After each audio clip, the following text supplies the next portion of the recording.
ఒక ఊరిలో ఒక ఇంటి ముందు ముగ్గురు వృద్ధులు కూర్చొని ఉండటం భార్యాభర్త చూశారు. ఆ ఇంటి ఎదురుగా వారు చాలాసేపటి నుండి కూర్చొని ఉన్నారు.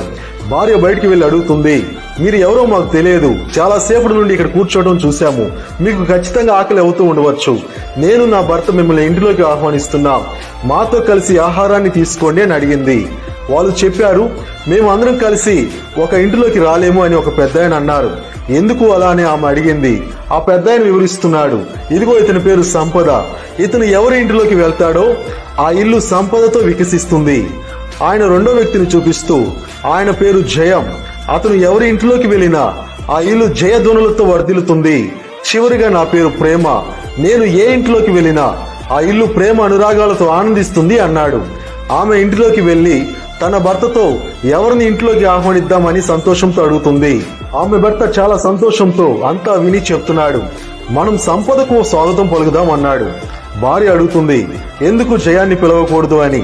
వాళ్ళిద్దరి మధ్య చాలాసేపు డిస్కషన్స్ జరిగింది. చివరికి భార్య ఆ పెద్దల దగ్గరికి వచ్చి, మీలో ప్రేమ ఎవరు, దయచేసి ఆ ప్రేమను ఇంటిలోకి ఆహ్వానిస్తున్నామని చెప్పింది. ప్రేమ పైకి లేచి ఆమెతో వెళ్ళడానికి సిద్ధమయ్యి నడుస్తుంది. అంతులోని మిగతా సంపద మరియు జయం కూడా లేచి ప్రేమతో వెనకాలే లోపలికి నడుస్తున్నాయి. వెంటనే ఆమె అడిగింది, అందరం లోపలికి రాము అని ఇప్పుడు ఎందుకు వస్తున్నారు అన్నది.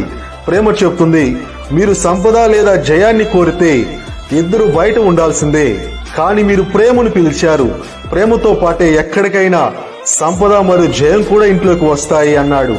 అదే విధంగా ఎక్కడైతే ప్రేమ ఉంటుందో అక్కడ సంపద మరియు జయం కూడా ఉంటాయి. దేవుని వాక్యం ఇలాగా చెప్తుంది, రోమా 8:28లో దేవుని ప్రేమించు వారికి అనగా ఆయన సంకల్పము చొప్పున పిలువబడిన వారికి మేలు కలుగుటకై సమస్తమును సమకూడి జరుగుతున్నవని ఎరుగుదుము.